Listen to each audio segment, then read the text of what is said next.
Mr. Nate. Do you need more volume? No, I'm fine. I don't know anything about anything, so everything is good to me. Like right now, this is really great. It sounds great. It feels good. We're in the gear shed. I just spilled my coffee all over all of my stuff. AirPods.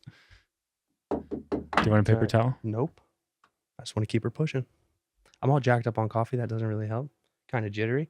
Mr. Nate, welcome to the podcast. Hey, dude. Welcome to the gear shed. The gear shed. The gear shed. This is the infamous gear shed. I've been talking about it a lot. Taking a lot of work to get it where it is. This will probably not be the first rendition, but this will be the first time we sit down and have this type of conversation.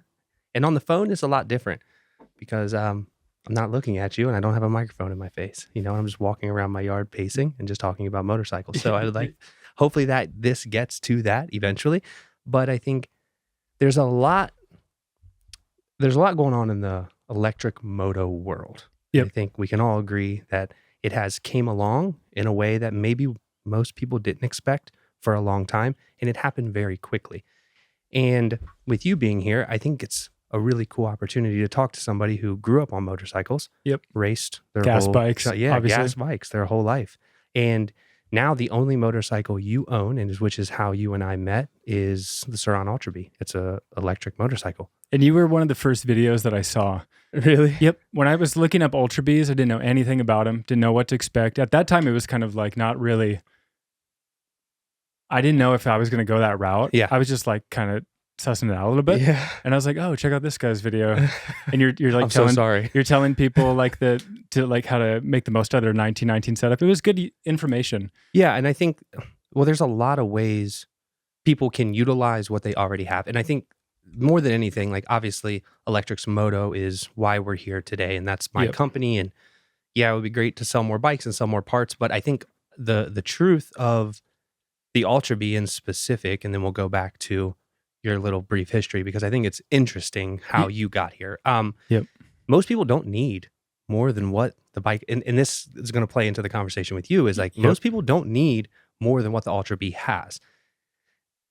People want it and people can afford more stuff, and that's great. They can spend all their money however they wish. However, like realistically, like you can just keep that bike and do anything you want with it. And other bikes. I mean, even the E-Ride, like when I first rode with you and Cohen, watching him ride the E-Ride, I was like, whoa, this proves that like even the cheaper, smaller bikes are so capable with the right rider. Well, and it's not to say that there's not a lot of maintenance that goes into that bike, because there is, because he does ride it recklessly. And for the most part, most people like don't ride that way. Like he's really fast on that thing. And it's quite honest. He's getting faster too. Now that he's been training more. Yeah. I've seen videos recently. I'm like, dude, he's like starting to throw whips. Ripping. I know. Like obviously, like he's my stepson. His dad was here last weekend. And it was the first time he's seen him ride in months since we've been in Arizona. Big change. Saw him and he was like, dude, he is ripping. And I like felt really good because like I see him ride all the time. So I'm very critical of his performance, right? Because I think you have to be as like a parent, but like he really crushes it right now. And then when he gets on that little bike, he's fearless and he's reckless. I mean, he's taking trails. The first ride we ever went on, you sandbagged me, right? I didn't mean to. You've done that way more than one time. It's been by accident like half the time. And sometimes I'm like, Josh can do this. I mean, fine. I'll get there. I'll be there. Just wait for me at the fork in the road. I really feel bad about the day you went out and you forgot your boots. And my God, that was so brutal. I forgot like what the trail actually was. And when we got on it, I was like, okay, I feel really bad for Josh right now in his shoes. I remember you came up to me like, dude, I'm so sorry. And I told my wife that. I like gave you a hug. Yeah, you were like low key pissed at me. No, I wasn't. You were. I don't get mad about that stuff. So anyways, I think these bikes are far more probably capable than what most people think. So like go through like a brief history of you. Like you started gas bikes and then now you're here. Like how did that transition happen for you and why? Yeah. Okay. So for my age, I'm 32. And when I started riding, I started on I think an 01 XR70 Honda. I was Hondas. Like, yeah, that's what you said. Yeah. Basically from the beginning, like all my motocross days were all Honda. Right. That's like what we had in my small town I lived in is a Honda dealership. So I had an XR70.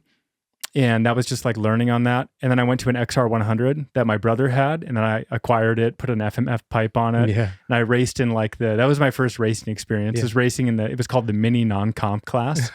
Yeah, it was for young kids. Yeah. It was sick though, because I had a bike that was a little bigger than a lot of other bikes. The only bike that could really compete with it at the time was like a KLX 110. Yeah. That's like right when those came out. Yeah.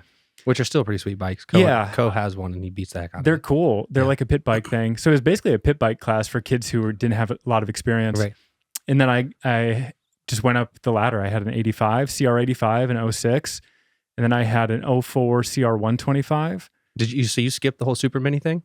Or was that not even really a thing back when you were racing? Yeah. I think it was a thing, but like where I lived, it really wasn't a class that people raced. So I just went from like 85 to 125.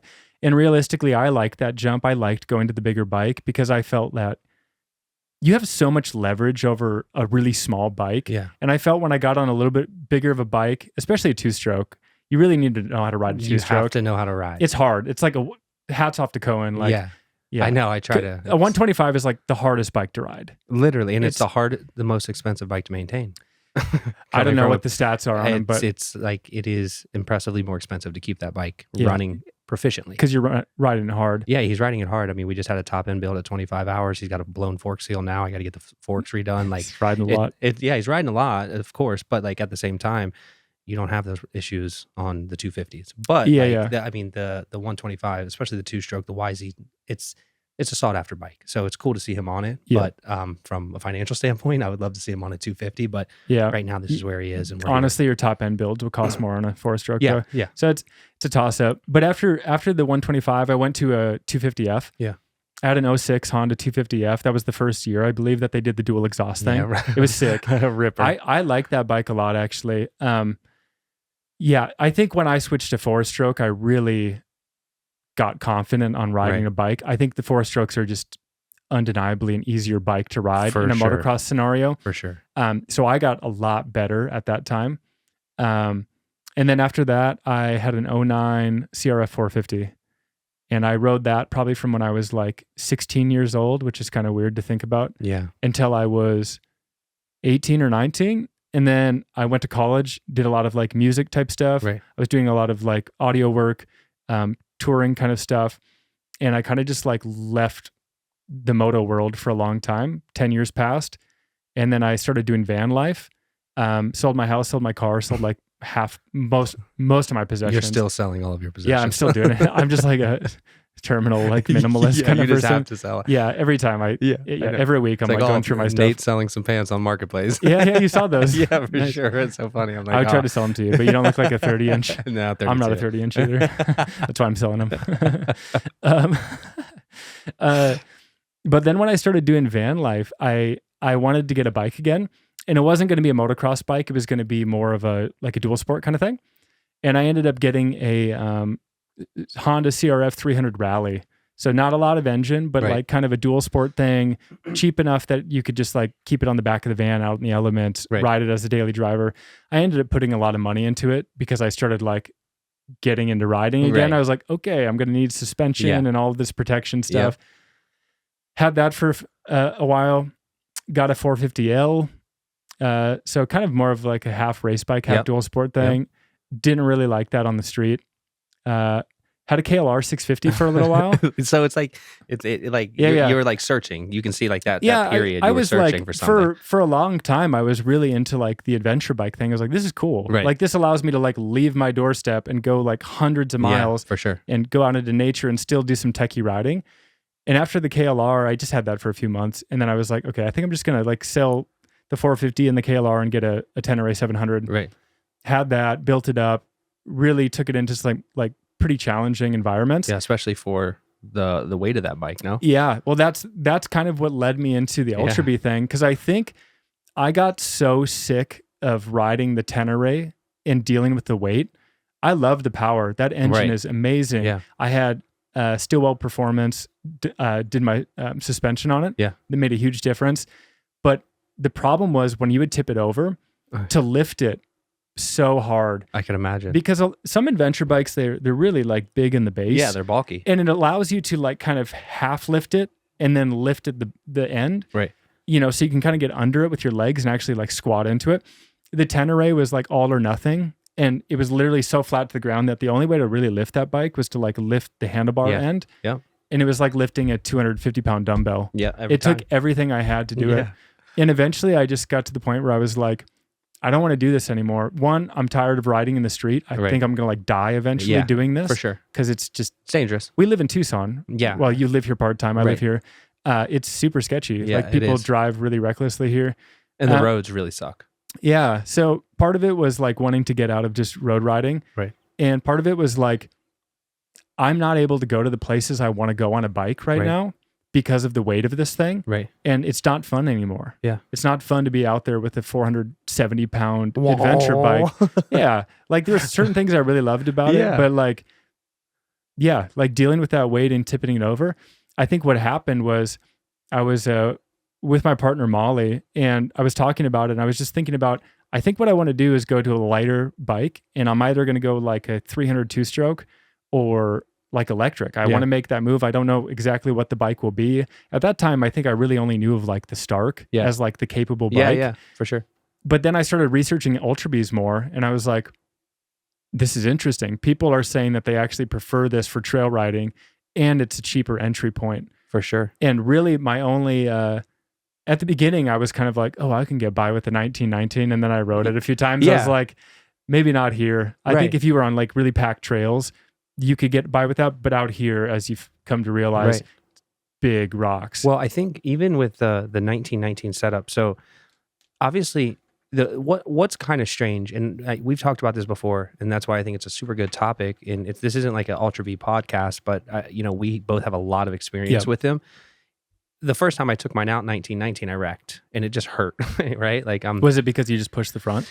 I mean, it was probably a lot of things. Obviously, not having a big tire plays into your ability to have good traction. And I was getting tired. Like, I hadn't been on a bike. Like, for me, I started riding when I was 16. I got my first bike when I was 16.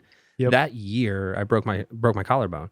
So I was scared at that point, right? So then I like backed out of bikes, and then I've been in and out of bikes for the last 15 years, So like I never really got back on a dirt bike. I had a KX 125, a Ripper back in the day, and it was a great bike, but like once I hurt myself, like after 6 months, I just really stopped riding. You reassess a lot of things after you get hurt on a bike, for sure. Yeah, and like that, I mean, even just now with my ankle injury, you know what I mean? Like this is the second ankle injury I had. But anyways, with the Ultrabee on the trail, so we were riding in Wayne National Forest, which is obviously a forest in southern Ohio, much different conditions than here, and it's slippery. And like the terrain itself is just totally different than what you get here. So, I fell a couple of times that day, and I was just like, man, this just like really sucks.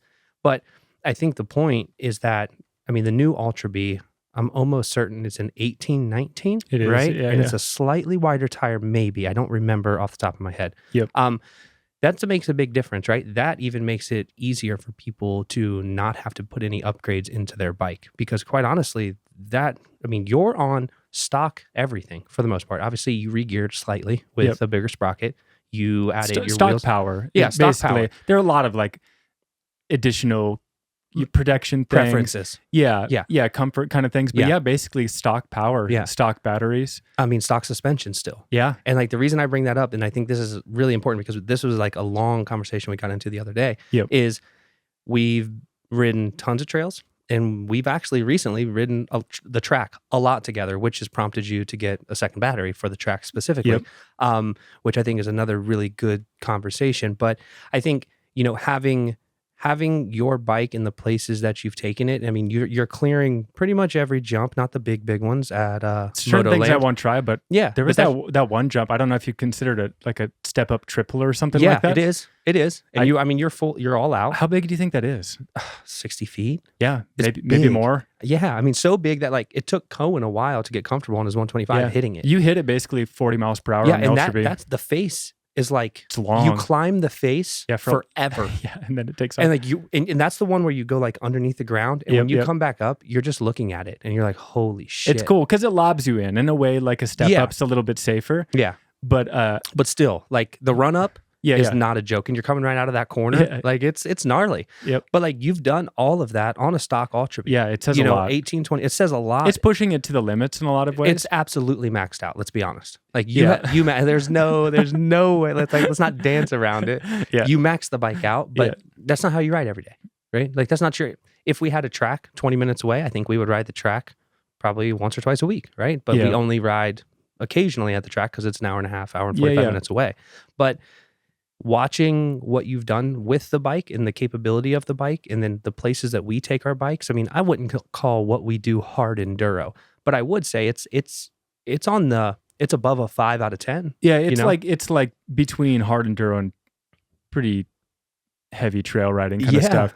It's no joke. I think a lot of people, anyone who's ridden like trails in Arizona, especially in our area here, they realize like, okay, it's not impossible to ride this stuff. We're not doing like Cody Webb level kind of stuff. God, no. At all. I'd be sick if we were. But I'm not willing to risk it. I'm not willing to either. Yeah. But I think that's a good point. And basically, if I got a pretty good deal on my bike, I'm not 100% sure if it was an Alibaba bike or a US one. Like the battery, battery is US. Like I noticed that the other day, but I got it with turn signals. So it's confusing. Well, I think real quick, like just to stop on that, because the Alibaba conversation is a conversation too. And whether it is or isn't, I know for a fact that whether you buy it from Alibaba or a legitimate Surron dealer, it's a legitimate Surron. Like they know, Surron knows that this is taking place because what you don't find on there are E-Rides. What you don't find on there are Talarias. Like maybe you can now, I don't know. But when I've looked in the past, like they don't exist on Alibaba. There's imitations, but they do not tell you like it is a freaking Surron that you get. So regardless of how you got it, I encourage people to like look wherever you want to look to find the bike that you want to find, and however you got to get it. You didn't have to wait because you got it from a dealer. But I wanted that safety, but yeah, after doing it, I feel like I could Alibaba the bike now, 100%. And I would feel more confident with it. But what I'm kind of getting to is like I got a pretty good deal. I got it $5,800 cash for a new one, and I put all of my mods into it. A lot of protection parts. I mean, we're talking basically all the protection stuff that you could put on it: SXS, skid plate, rotor guards front and rear, KKE wheels, tires, risers, drop pegs, all that. I mean, shout out to KKE. They don't pay me to say this for making those wheels. Like just the product that they make, super nice. We have beat the heck out of our KKE wheels, and they still rock out. I have no bends, no problems. Spokes are fine. Like obviously, general maintenance is important to keep your stuff riding well. Mine, but like everything is really good, and for $600 roughly, if I remember correctly, $600 for a set of front and rear 1821. They're so refined too. Yeah, they're so nice. They're freaking great wheels. Yeah. Like I'm really impressed. But that's all you've had to do, like. Well, yeah, think about the price. Like based on that price that I paid and all of the stuff I put into it, we're not going to talk about like the extra battery. Because you don't need that for what I'm doing. Right. $7,500 all in for like a bike bought in the States and fully upgraded for trail riding, not suspension. $7,500 for a really, really good trail bike is a pretty good deal. And honestly, if you would Alibaba it, you'd probably save yourself another $1,000. Yeah, another $1,000 for sure. Yeah. And I think that price point is what is probably so attractive, right? Now, another conversation that I don't even know if we have time for today is like the whole tariff thing, right? That I know for a fact based on the conversations I've had today with manufacturers, because obviously nobody's getting bikes right now. All the major brands, Talaria, E-Ride, Surron, they're on a complete hold. They're all from China too. They're all from China, and which is fine, right? I don't really care where they come from. They're fine, but yeah, I think Chinese bikes are good. They're really good bikes. The fact is, they're from China. Yeah, like the big part of this market. That's how we get them at the price we do. Name something on these bikes that isn't. There's nothing. There's nothing that I can think of. Yeah, tires, but I don't know where they're made. I don't know where Dunlop and Michelin and all those tires are made. But the point is, like, these bikes are no longer, that's the attractiveness to them, is that you can get a really, really good trail bike. Like, yeah, my bike has serious suspension. I don't need it. It's nice though. It's plush. It's comfortable. It's great to have. Obviously the reason I have it is not because I have a crazy amount of excess money. It's just that we get a good deal on those parts. So I'm able to build my bikes for a relatively inexpensive price. It's a safety thing at the end of the day. 100%. Like I consider it too. And like, I know I've seen it in your cart. Yeah. My wife's like, "What's Nate doing?" I said, "I hope he doesn't buy that." Well, I'll get a deal from you. Yeah, if I know. get it. I'm sure. I was like, I hope he doesn't like just buy that. No, I bought the drop pegs through you. Mm-hmm. But did you put those on, by the way? Yeah, I did. Do you love them? My gripe with them. Yeah, I have two things. Okay, I catch my pegs more now. for sure. Duh. Yeah, the other thing that I don't like about it is that it adds a little bit of width. it does. And that took just a little while to get used to. But the thing that bothers me is that now that it's wider, the kickstand is also wider. So I feel the kickstand on my heel now. And I used to not. And I'm not sure, but I think like the Warp 9 setup is more like a flush, like keeps the width natural. Yeah. You spend another $150 or something like that. Right. But that's my only issue with the charge drop peg thing. Yeah. For what it is, the price, it feels a lot better for me. Well, I think that's and that's why, there's a recent YouTube video that we recorded this week of the 2.0, that blue 2.0 out there that we built. It's a freaking sweet bike. But there's like a certain set of things that I would tell anybody who comes to buy a bike or buy a bike from whoever you want, but like the things that you need to do, and this like plays into your drop peg situation. A lot of people don't have like the best body position. I'm one of them, right? Like I'm getting back into riding. I've been riding a lot lately and I'm getting more comfortable and I'm getting better body position and all that stuff. It's hard. But that takes time to like build up that muscle memory.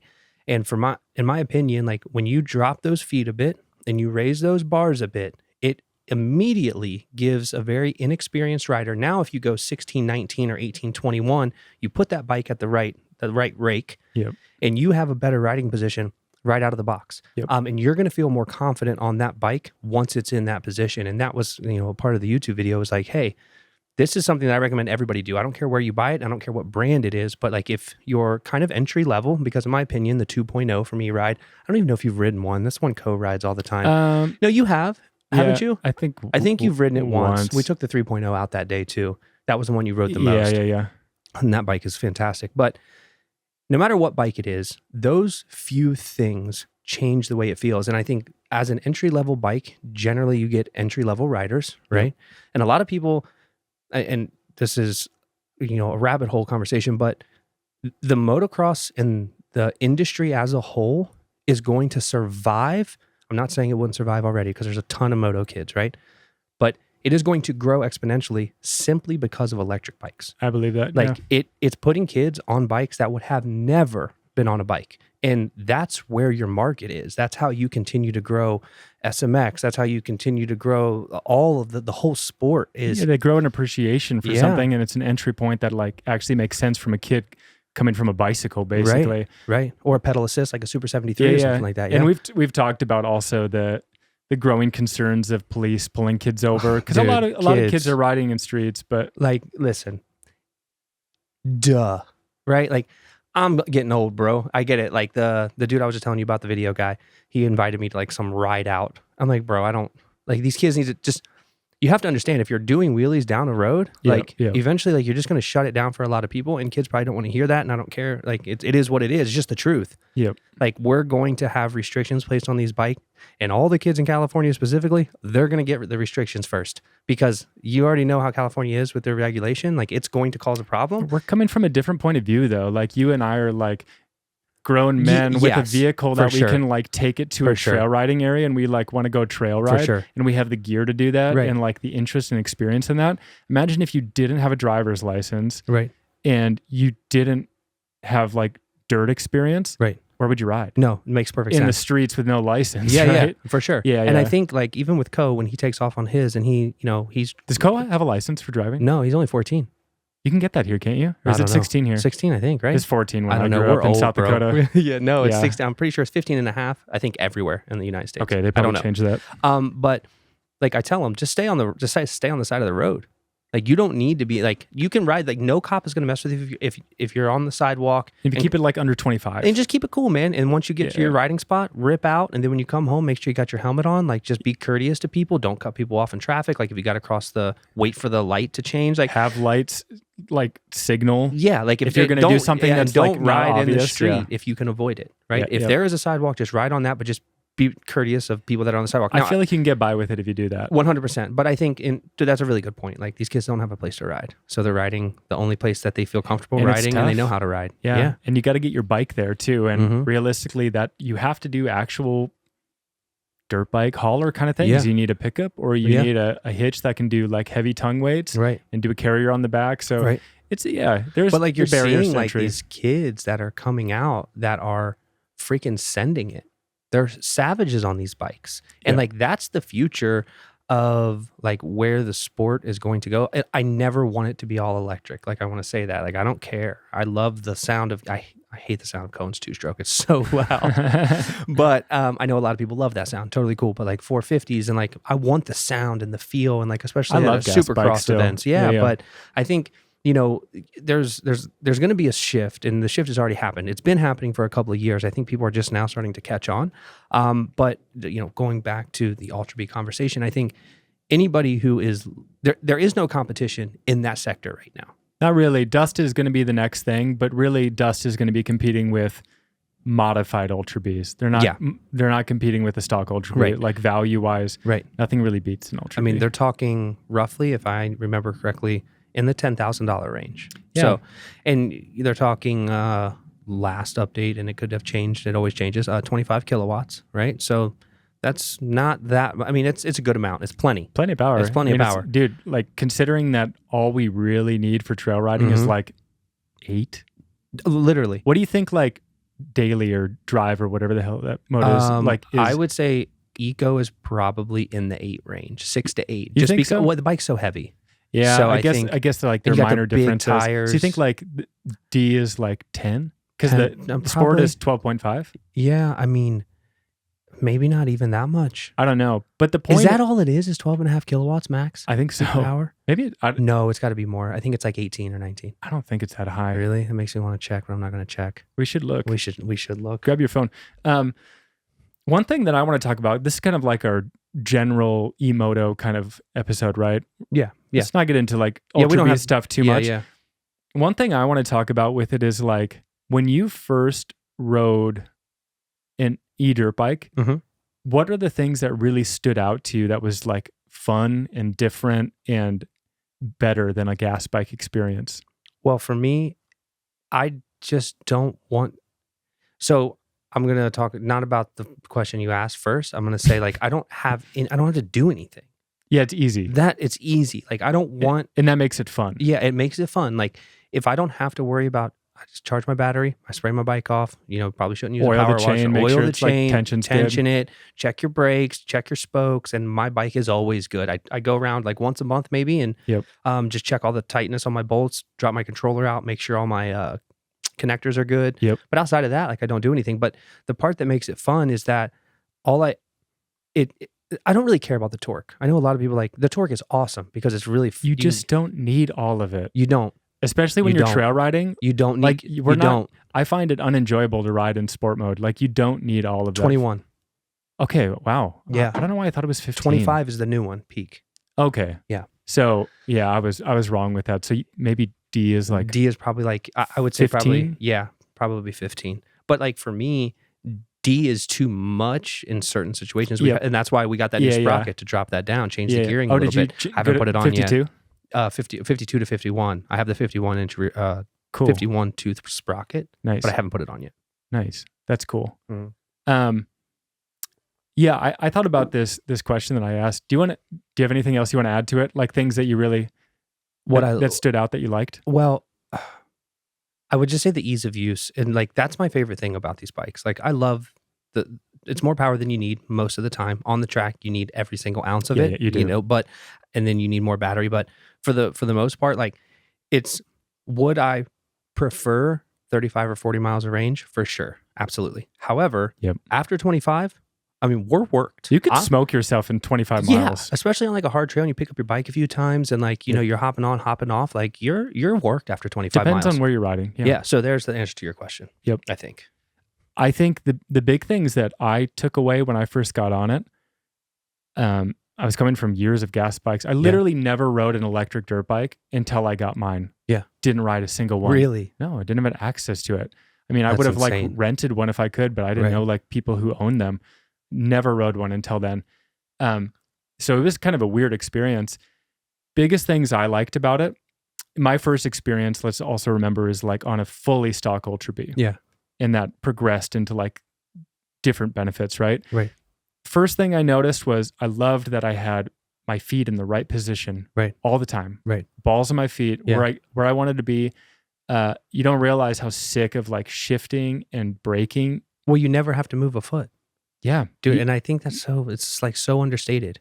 You know? It's like if you watch the pros, yes, they have to like dance around and they have to do stuff. They do crazy stuff. If like you watch like techie breakdown videos, they're like leveraging their body like under their levers to like move themselves in the air. There's a lot going on, but that was a huge one, was my feet are in the right spot.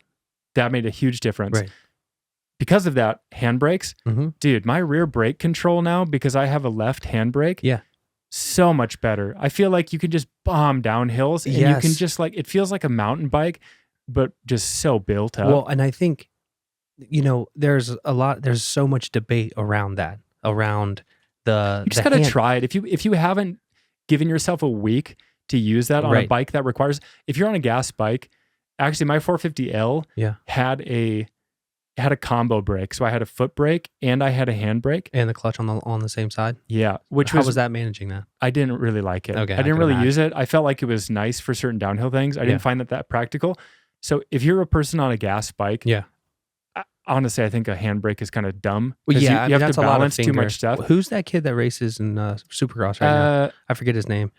But he has... It's not Marchbanks, is it? No. I don't remember, but he has like... Because he's like injured. And he needs to do that right so now. he like manages his clutch and his rear brake from his left control. Just so he can keep racing. Yeah, which is sick. But like, I think the hand brake, the rear hand brake is so clutch. A foot brake on an electric bike, if you... Like when I see a bike that doesn't, like, I get it, like Stark did what they did. Yeah. Because they're really trying to be... Well, they just want to make sure that they don't want to lose a sale over something so because silly. like some people, and also when you see people who ride with like a Recluse type clutch and they don't even have a lever on it. Like when you see, that's like a training tool. Right. I just think like if you're on an e-bike specific thing, if you're not a professional rider whose technique is completely based around a foot brake. Yeah.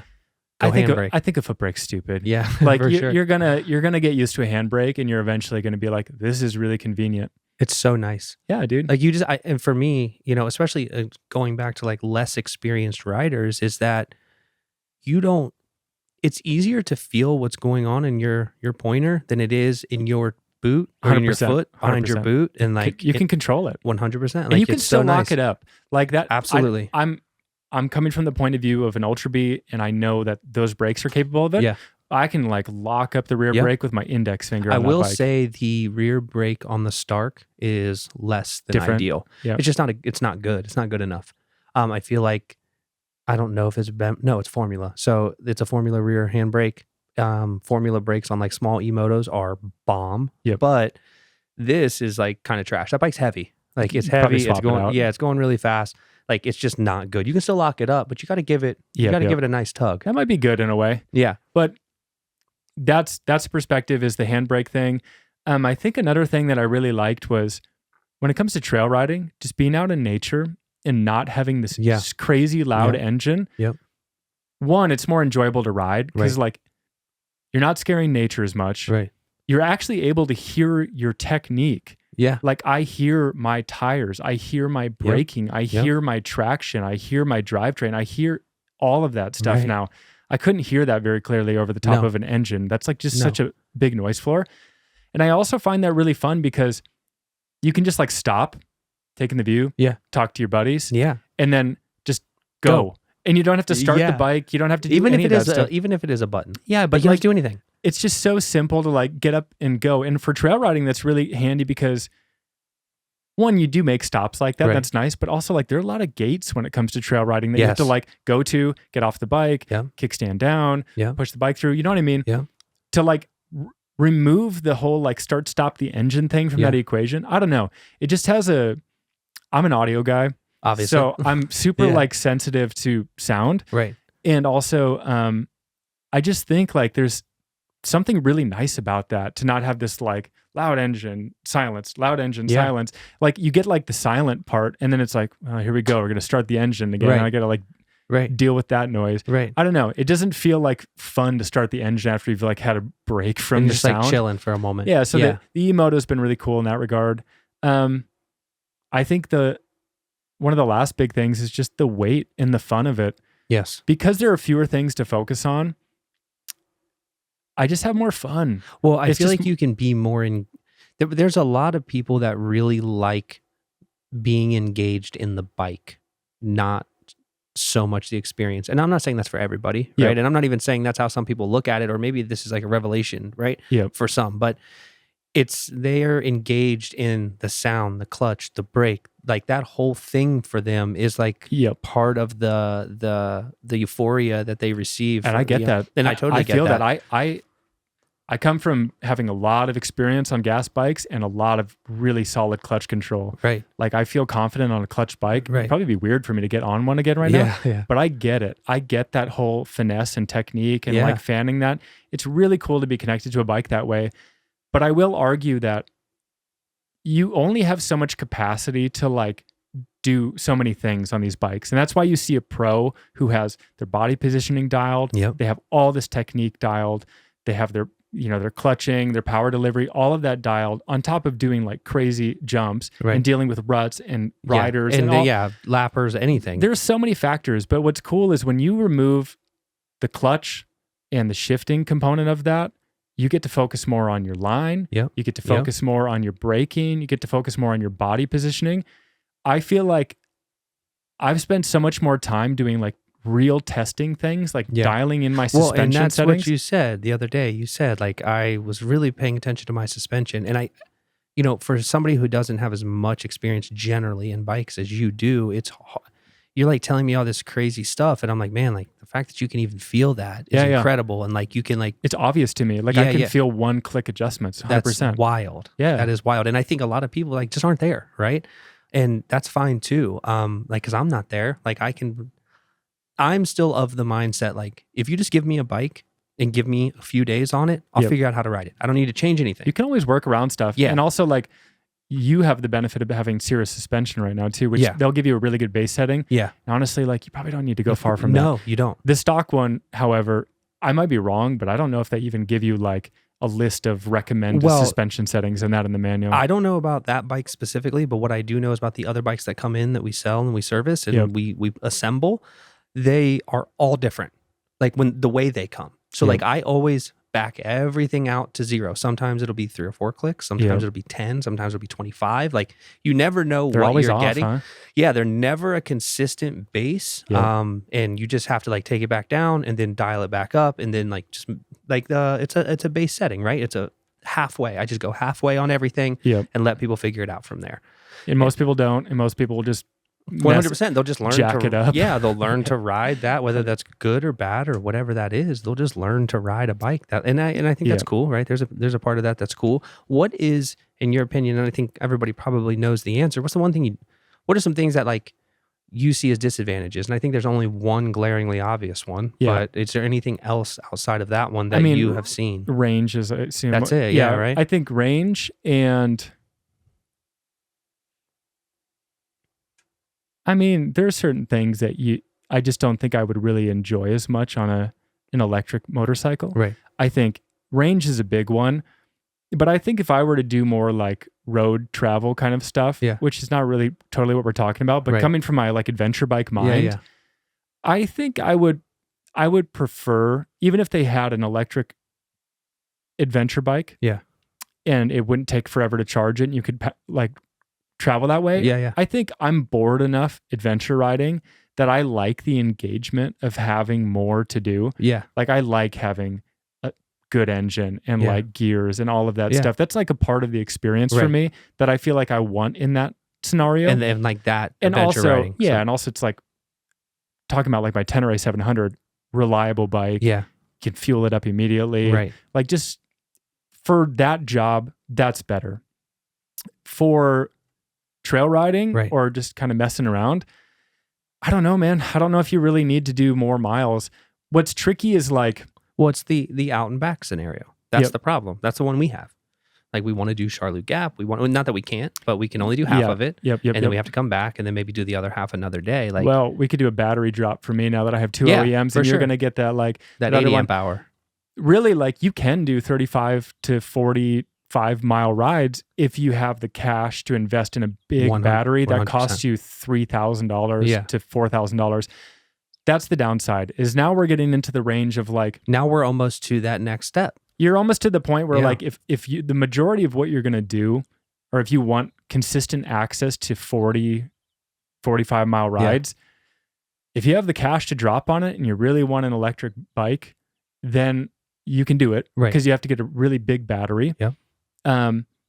However, I don't know. I mean, you could also go buy like a $4,000 YZ250 and you could do the same job for like a third of the price. Yeah. Yeah. And I mean, it's going to be a different experience, but like, I just think if you want to do that, I don't know if electric is an obvious choice unless you really just have money to throw at it. Well, I think it's just like it'll always be the complaint of electric, right? Yep. It'll never be enough. If you got 40, people want 50. If you got 50, they want 60. For me, I want 40. I think not because I need it on every ride, and I really don't want the additional weight, but like coming from, I've been riding the Stark a lot, that's freaking heavy as hell, right? So when I get on the Ultrabee, it feels like a toy. So it's like so much better to ride. But I do have that 80 amp hour battery that should be here this week. That's the next step, right? And now, but the problem is, and now you're dealing with more weight. Well, and you're dealing with like, here you are. I guess it's not a problem, but this is what happens. And I think men in general, like they're just like gear nerds, right? Like we like to have gear and shit just hanging out. Yep. And you like your bikes to be built and your trucks to be lifted and, whatever. And you're not like, well, you have a really expensive van. So you definitely qualify. However, these pieces of equipment start to add up. And, the video I did on my personal YouTube channel was how much my Ultrabee is more expensive than my Stark, Like, after it's all said and done, without power upgrades, without any same controller, motor, and battery, it's still more expensive than my Stark. And then I'm going to get a bigger battery, so I'm adding an additional $2,500, $3,000, whatever it is, to get that new battery. If you pay for it, I had to pay for this one. Oh, did you? Okay, I wasn't sure they wouldn't give it to me for free. I did get a discount, but like good. We'll see. However, like it, you're looking at now the bike is. I mean, we're talking about a $16,000. It's too much. At a certain point, you kind of have to just. That's kind of you're there. You're. I mean, that's where I'm at. And honestly, okay, this is a good point of view. Where I am, let's forget about the extra battery. The extra battery for me is basically so when I go to a moto track, you can just have fun the whole day. I can burn myself out with 2 batteries. Like physically, that's about all I can like do on that bike because that's a lot of riding. Yeah. I have it for that purpose, which I'm not doing all the time. Mm-hmm. And I also have it for the purpose of if I'm going to do like camping stuff or multi-day rides, nice to not have a generator. 100%. Like I just have like 2 batteries 100%. Ready to go. I swap through them. And also like if I keep this bike long-term, I mean, how many cycles can each of these batteries do? Like, I don't know. I think it's like 500. What am I going to do? Like 40,000 miles on an Ultrabee before my batteries are bad? I don't know. It's going to be a lot. It's like, I'm not going to have the bike for that long. Right. If you subtract that though, basically like where I'm at is I'm $7,500 into my bike. Right. And, to get Cirrus suspension, that's pretty much the only other thing that I would want to get for my bike. And that would put it at the level of basically as good as it gets for trail riding for me. Yeah. I mean, as good as it gets on an Ultrabee for sure. Yeah. So fortunately, I guess that is a little bit less than like the Stark. Yeah. Well, I guess I was more comparing it to like the dust that's coming out. You might have different things. Yeah. And that's a good point. And I thought about that. I was like, man, maybe I'll like upgrade to the dust. And then I thought about it and I'm like, well, if I sell my Ultrabee, I'm lucky to get this much out of it. And then it's going to cost $7,000 probably to upgrade to the dust, depending on what that costs. And also I'm factoring in that I'm going to want a second battery from dust. Right. So if I sell my Ultrabee and go to the dust platform, I'm probably going to spend like $7,000. Yeah.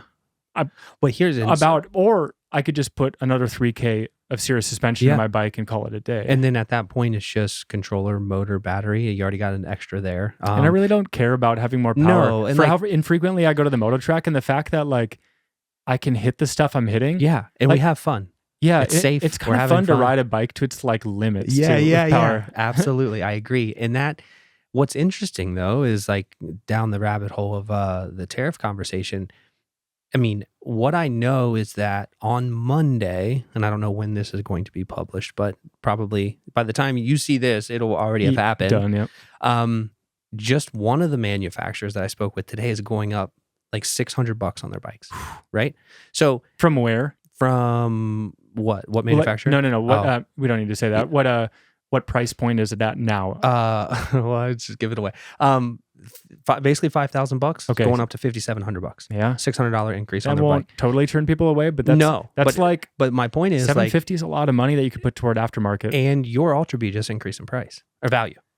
Right, because if you look at these things on because marketplace, of that, huh? yeah. So that's what I was like kind of getting at, is that now like Dust Moto is going to crush it, man. Yeah, I mean because it's like the only American-made bike that like is really good for the price. Yes, 100%. And I think if I would do it again, I'd probably get a Dust. I find it hard to believe, and I'm not saying that they're lying because I don't think they would do that. That would be stupid.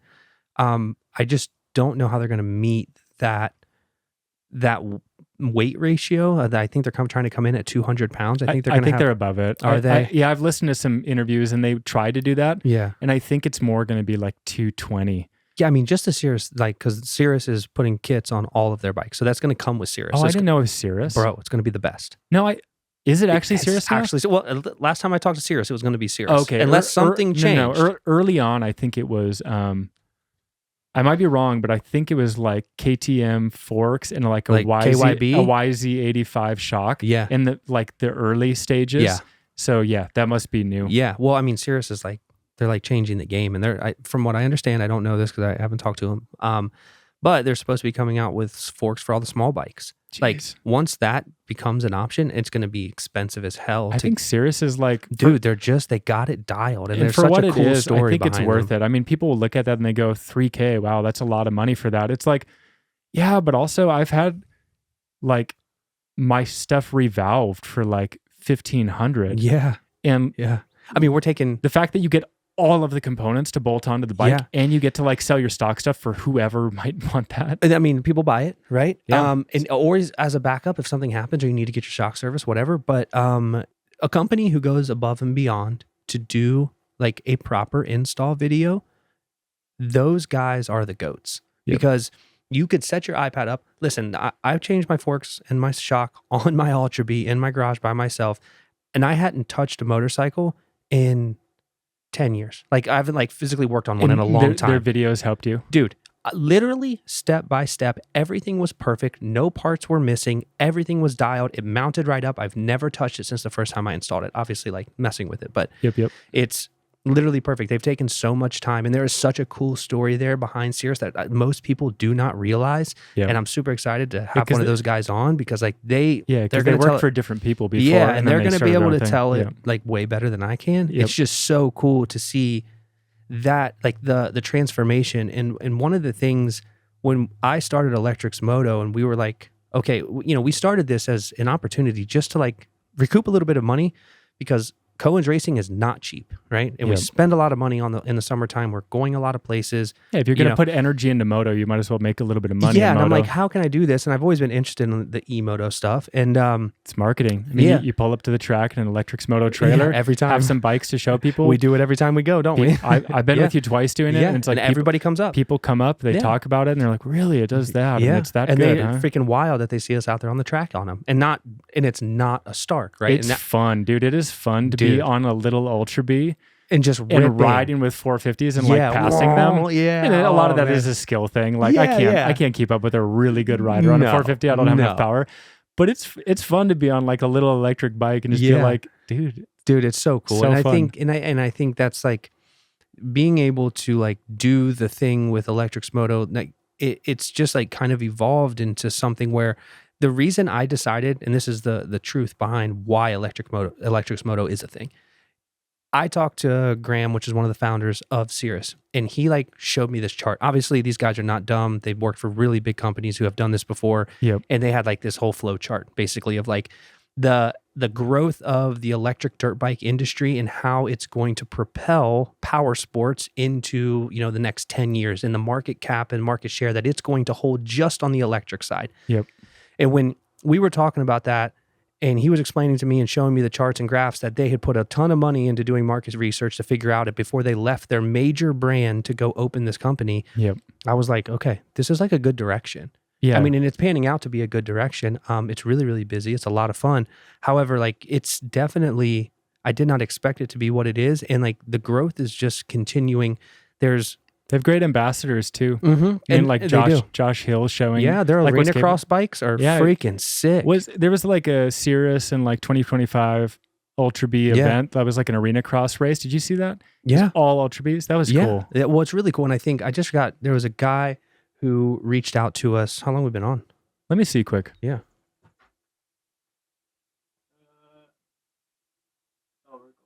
Okay, cool. We still have like 50 minutes on this card. Oh, okay, good. Because we've got on a rabbit hole and I'm all jacked up and you're drinking coffee and you don't even drink coffee. Yeah. This is good. So I think a guy reached out to me the other day. They're a place in Southeast Ohio and they have like a hard enduro thing that they do every 4th of July.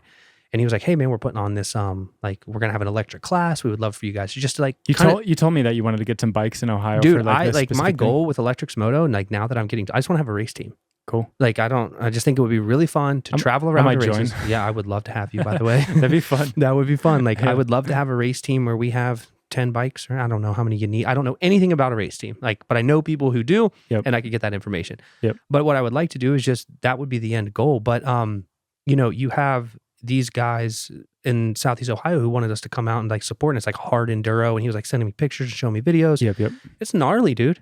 It's gnarly, and he was like, "We want to have an electric class." You're like, I like what you're saying, but I'm kind of more of a soft enduro kind of a guy. Because he said it's a hard enduro, and I said, "How hard?" ...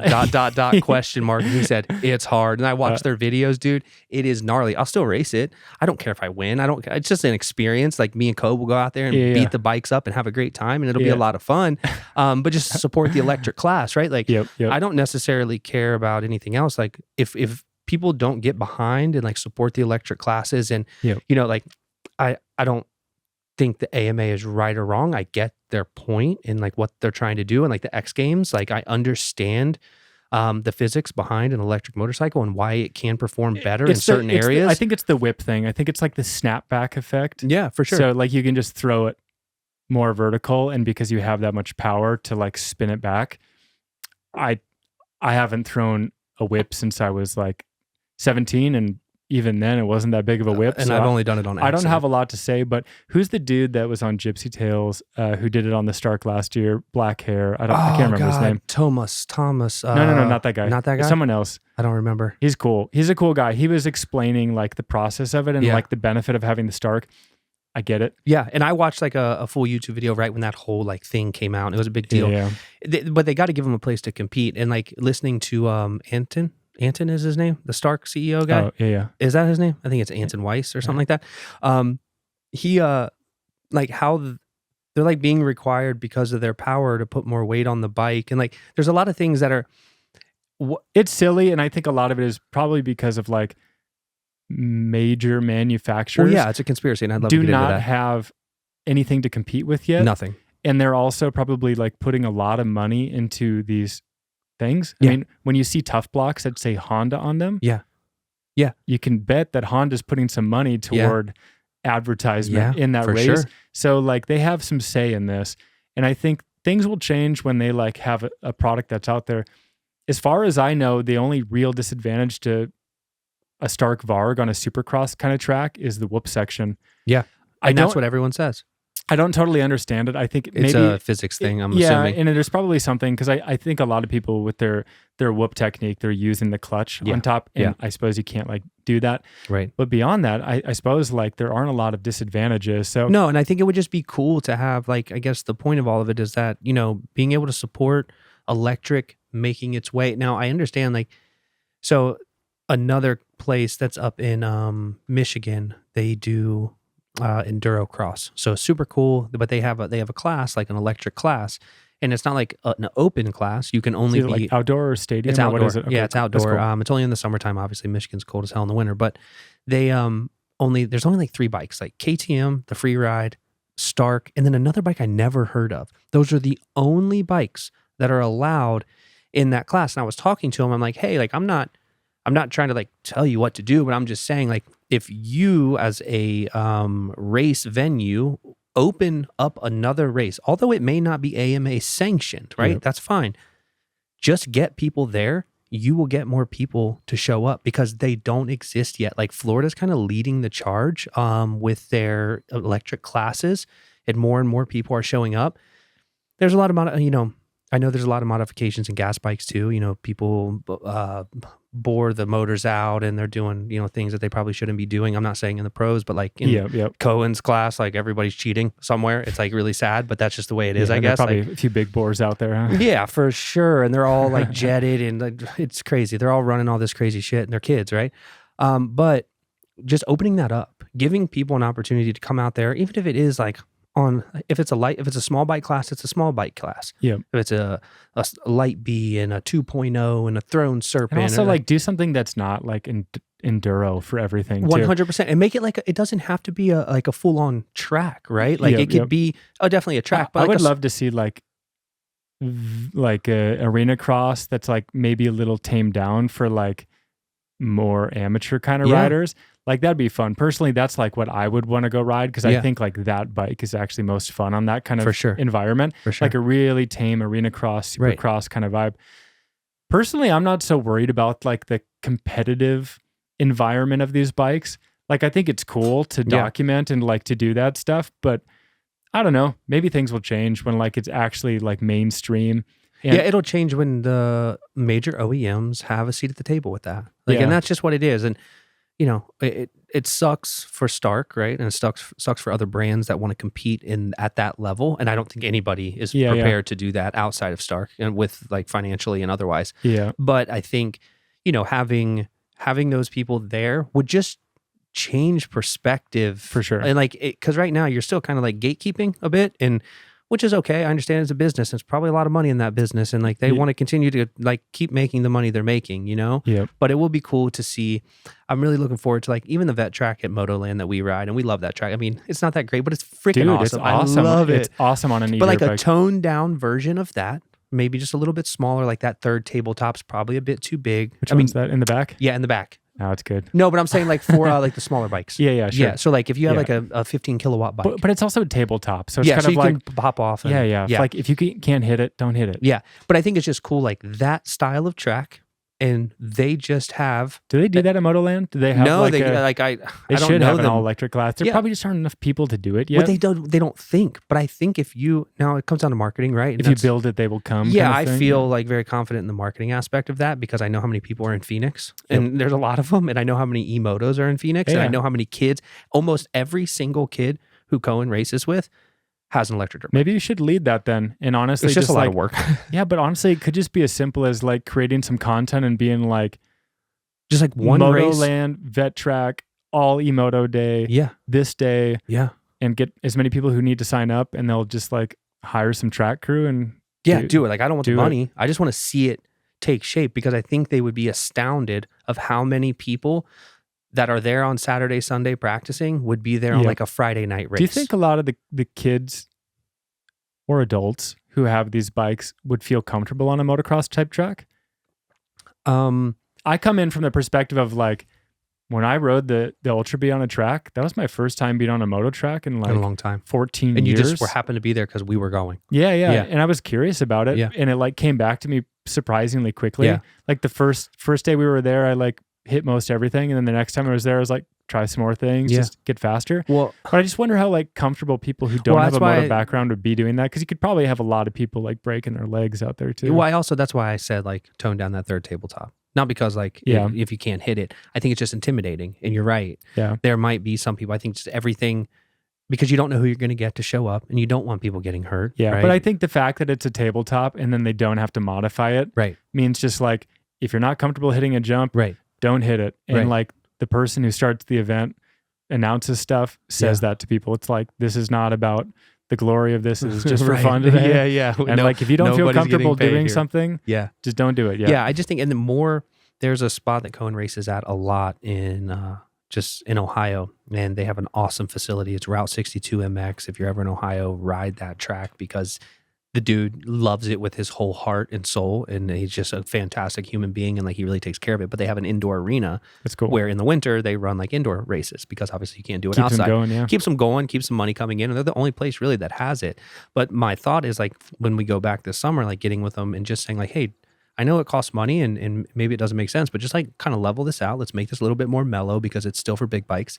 Make it a little bit more mellow, and let's just do on your off day, like on a Friday, whatever, I don't know, whatever weekend you're not putting on big races here for gas bikes, use this indoor arena and let's bring in an electric class and let's just all electric, and we can separate it by bike type, and we can just be very like cool about it at first. Like there's no points here. We're not talking about AMA. We're not talking about going pro. Like just a fun single day kind of thing. People can come out and rip. Like there's another place, if you never heard of it, it's called Stoke Run in Southern Ohio, and I've been speaking to them, and they have an outdoor moto track, and we're going to do like a big E-Moto event there when we get back in the summer. So that'll be cool too, where we can start giving people the opportunity to ride the bikes on, whatever style they want. I think there's a lot of opportunity there, and I can see the apprehension, but I'm on the inside, so I'm kind of like seeing through the weeds. Like other people are on the outside saying like, dude, I hear you, but like maybe it's not worth it and it might not be yet. But to me, like the people I talk to every single day, like everything I do all day is like electric dirt bike related. You should do it because one, it's fun. Two, it helps promote your business, I'm sure. Yeah. And it's just like cool to be a part of that movement. Yeah. I think it's fun. Honestly, like I think personally, like what I watch for racing is like Supercross. Yeah. And even at that, sometimes it's just the main events. If I like not watching it live, because I'm just like, that's what matters to me. Yeah. I'm a spectator. I love the sport. Yeah. But yeah, I don't expect everyone to like show up for every single race or like value it or whatever. But I do think that there are a lot of people who care about E-Moto or have interest in it. Yeah. And it's going to be a new market. And all it's going to do is just like bridge the gap and make them appreciate professional level AMA sanctioned motocross events and supercross events more. Sure. So yeah, I don't think there's anything wrong with it. I think it's just like make it fun for now. Yeah. And I think that's the only thing you can do. But kind of coming full circle, I feel like over the past year, electric dirt bikes specifically have gained in popularity. There's been tons of new companies. Like when we went to the AIM Expo, I can't tell you. So many brands I've never even heard of there. I can't even explain. Like I was walking through there, and if I didn't see 10 or 15 brands that I had never heard of before, and like granted, like I do this like pretty often. Yep. Like I never heard of them before. And that's crazy to me, right? And so many people are trying to break into this market, but eventually this market is going to centralize. And that is something that I'm interested to, I'm not saying I want to see that happen, because I really like the one-offs and the people who are shooting from the hip and going out there and trying to start a company and like trying to make it blow. But at the end of the day, like where do you want to put your money? Yeah. Like where is going to be is like, because I think like even with the free ride with KTM, like I have never seen one of those bikes ever. I saw one. Where? On the back of some dude's rig here in Tucson. Yeah. I mean, and like, I don't see them on Instagram. Like I don't see. They're just not common. Yeah. And like, but I think that's the point. Like there's like the Yamahas of the world and the Hondas of the world. They're going to want to put together a bike.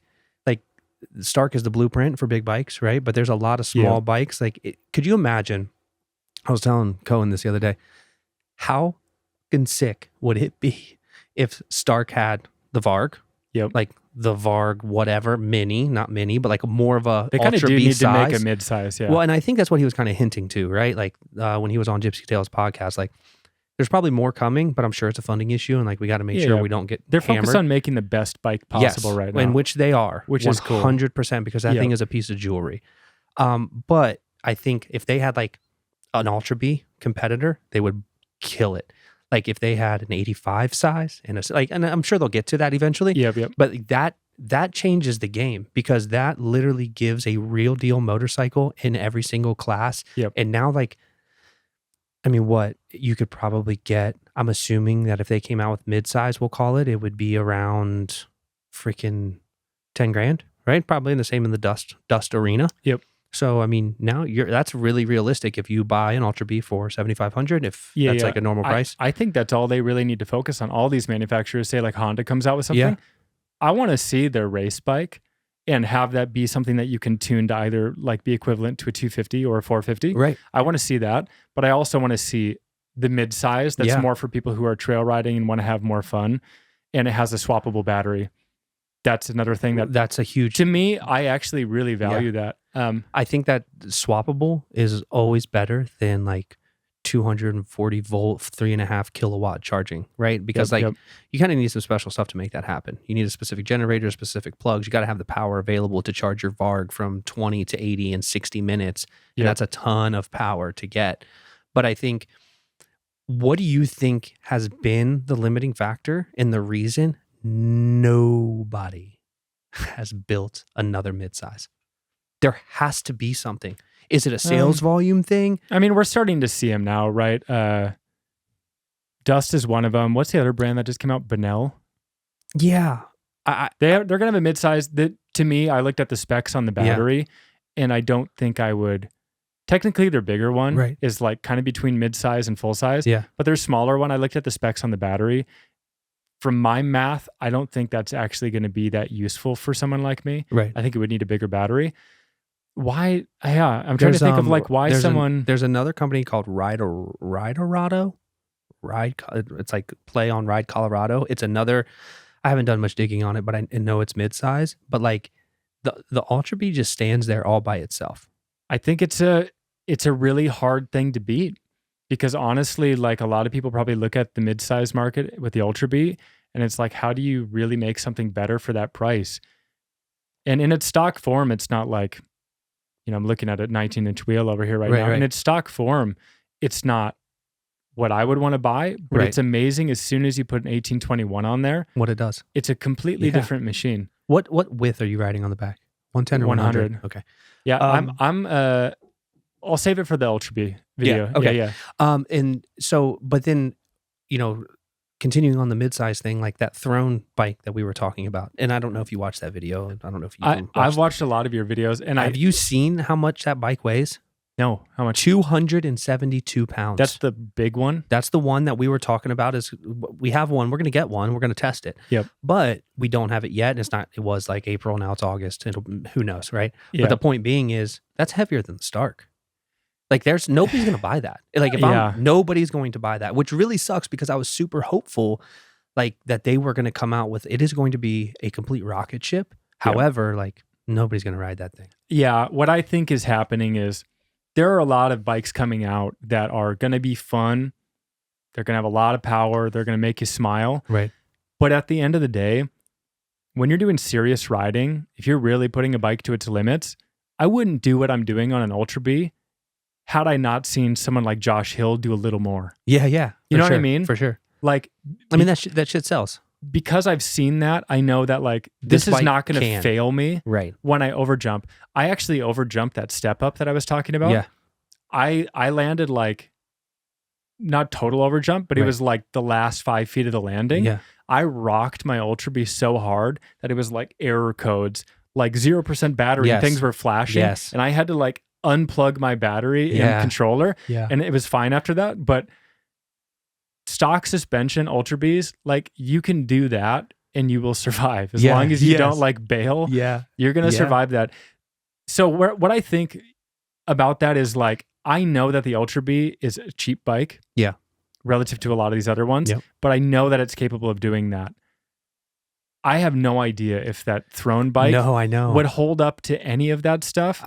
And also when I compare the price, it's like, I don't know if I would choose a bike that's like not proven against a bike that is like extremely proven. 100%. When it's like apples to apples on price. Yeah. And I think like it's trying to be in the same class. Like Surron, shout out to you for creating the bike. I mean, they're trying to be the reliable E-Moto. And people will probably you can tell by the amount of Loctite that's on everything. Dude, that the machines but they have like, whether people want to agree or disagree, I don't really care. Like Surron is the OG. They started it, right? Like and now everybody. I'm sure their big bike doesn't really sell, but right. Like, and I think their small bike is kind of like, I don't know. I had one customer yesterday that like I was talking to, and they were like, it was for his wife. They wanted a Libby? Well, no, they just wanted something a little bit smaller, right? And we were kind of talking through the Hyper-Bee because like his wife is 5'1". Right? She's not really concerned about the power being too much. It's just like she wants to be able to touch the ground comfortably, right? So we're like, like that might be like, I don't sell them, but like that might be your best bet. Like go watch some YouTube about it. Here's an E-Box because we recently picked up E-Box, which is like a pit bike style, very similar profile and size to the Hyper-Bee. Cool. And we were like, check these bikes out and see what you think, because it's just like a more reasonable form factor for her, Yep. So I think it's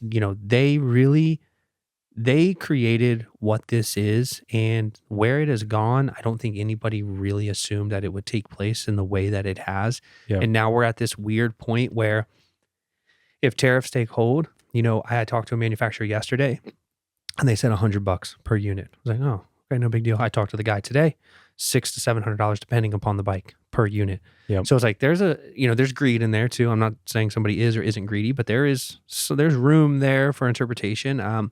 But at the end of the day, I think there's gonna come a time where pressure bust pipes and like only a few remain. I don't know what that's going to be, what kind of cannibalism is going to take place, but it's going to have to happen. Yeah.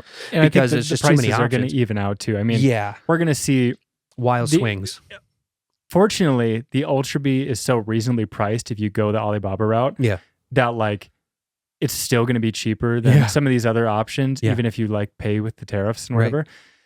Right. Yeah. But I think honestly, there's a lot of room of things to happen in this market. I can kind of see like how it's going to play out already, but what I can't envision yet is what these major manufacturers are going to do within it, and like how that's going to change things and what they're going to bring to the market. I wonder if, only thing we have to go off of is a KTM free ride, right?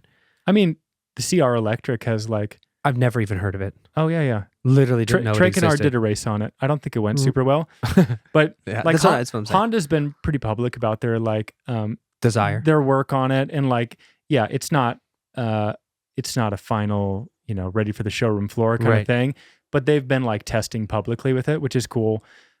I'm surprised that they haven't like actually released something, but I think a lot of things probably in Japan and just a lot of these major manufacturers, it's just coming slowly, and they're gonna do it when it's just right, and they're gonna make sure that they're like dialed, ready to fight with the Star Clark. That's the thing about the Japanese. They will take their time and they will do it right, even if it costs them 3 years of production. And honestly, the more they wait, they're just going to come in with a product that's more dialed, because they can do so much more research. That's my hope, right? But I'm also slightly nervous that these major OEMs are not going to produce something worthwhile, because it's going to be really hard to compete with a Chinese bike. And not for whether that's for good.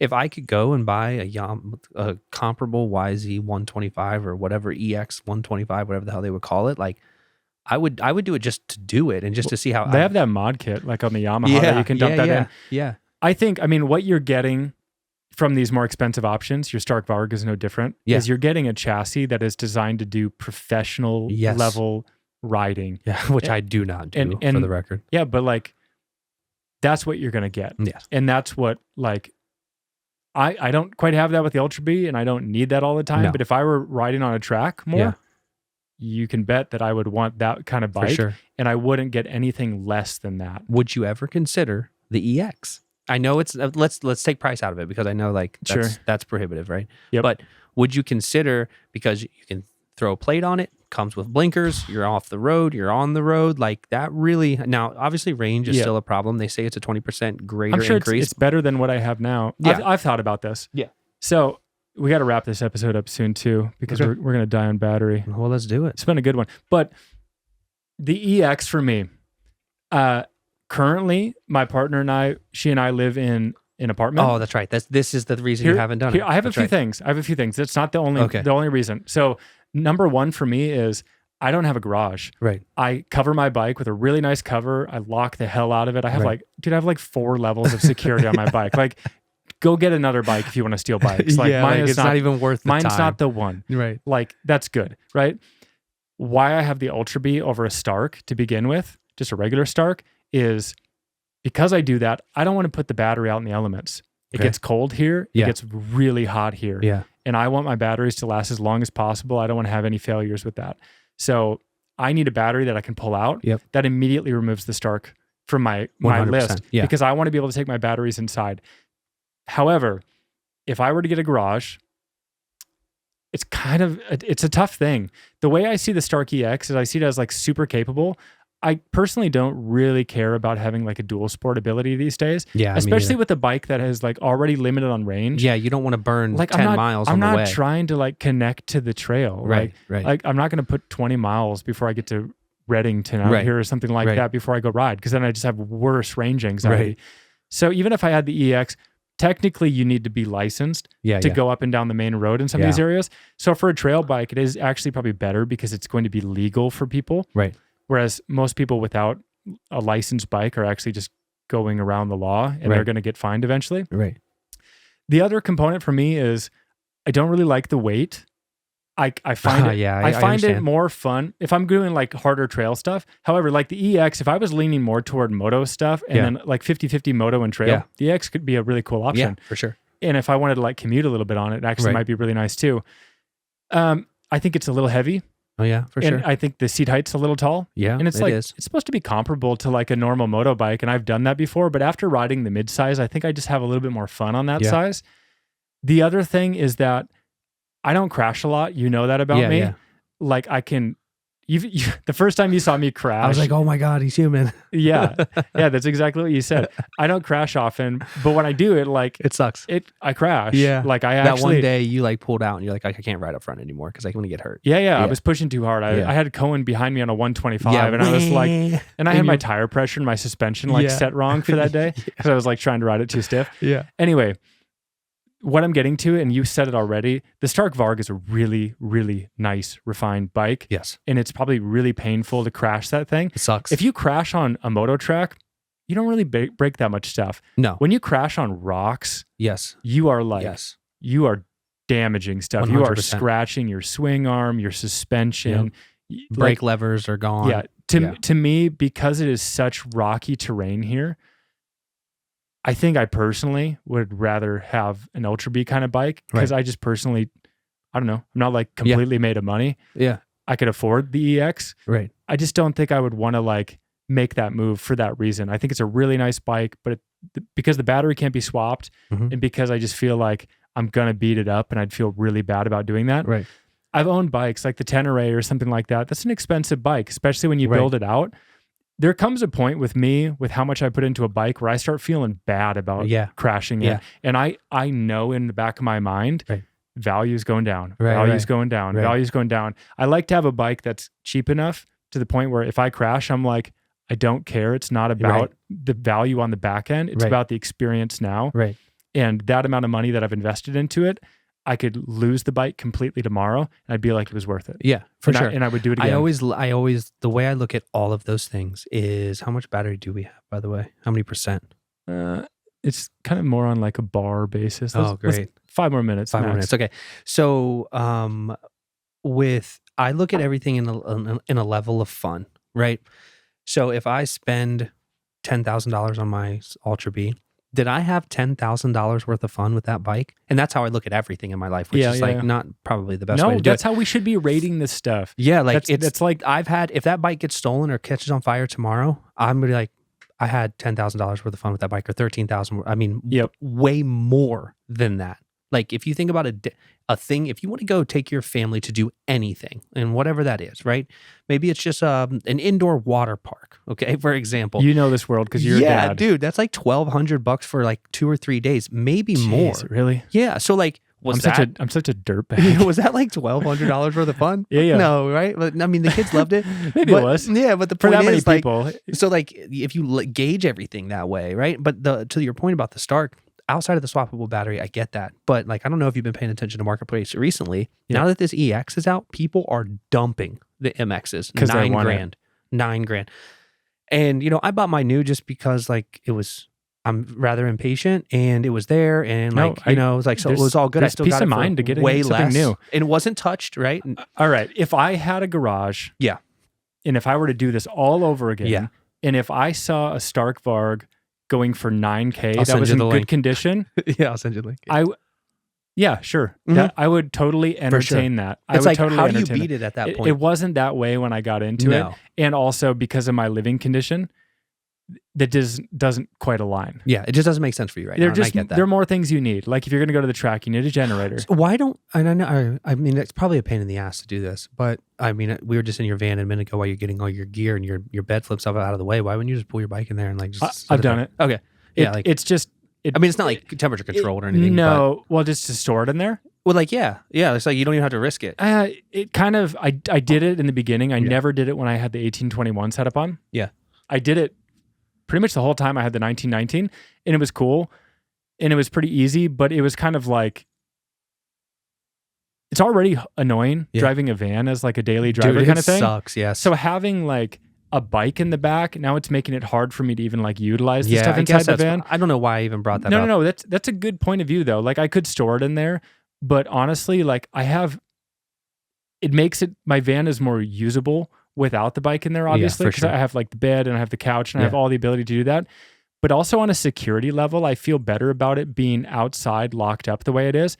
Because if it's in the van, sure, it's like behind closed doors. Right. But if you busted into the back of my van in that like few week period where I did that, right, you could just like do 2 tie down straps and like throw the bike out. You wouldn't have a battery. Right. But like, I wasn't like chaining it up on the inside of it. I get that. I think I did a rotor alarm though. Did you? Yeah. Yeah, that sounds like something you would do. I love rotor alarms. Yeah. Well, I think like just having, I guess I just wondered because seems like a garage option. You could tie it down in there and you could literally just drive the van with it in there. I don't know if it would work that well, if there's no wheel chocks or not. It's totally an option. You just basically, it has I can't remember what they call it. What's that track kind of stuff? L-track? Yeah. It has L-track and I literally just went like peg to peg with it. Sick.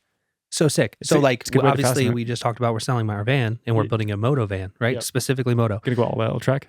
Hell yeah, dude. I'm so stoked. Just easy. Like I already found one and I'm like, my wife's like, thinks I'm crazy. But the point is like, we're going to have like, that is going to be a nice thing to do because did I tell you when I was coming home the other day from Santa Barbara with the trailer, like I hit a full blown tire in the middle on 10 coming down like an hour outside of Tucson. Jeez. Blew my trailer tire off and we had to pull over and change the tire. Luckily we had all the tools. It took about 12 minutes. Not a big deal. Yep. However, pulling a trailer sucks. Yeah. It's just like a pain, dude.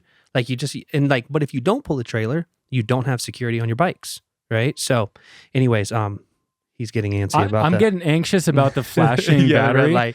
So let's wrap it up, dude. Thank you for coming. This is like a super cool thing. We've been talking about it for a while. This is fun. We dove into like a crazy amount of stuff and you listening probably think that we're a little like manic, crazy and like everywhere. Yeah, which we are slightly, but that's like, we'll flesh this out as time goes on, and hopefully we bring on some really cool guests. I'm excited to have people that you guys know to come on this podcast and conversate with us. Hopefully we can have Nate. I'm trying to suck him into like a more full-time deal with this, but he's like really resistant. I'm not that resistant. But like this was really cool for us. So I'm not sure where you're watching this or where you're hearing it, but you could check us out at electrixmoto.com for all your E-Moto stuff. Use the code. I'll make a code for this specifically.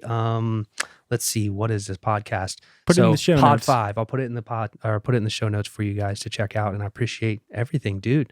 You rock. We get to go ride now, so let's go rip. My Ultrabee is probably charged, sitting on the trailer. So, let's peace. do it.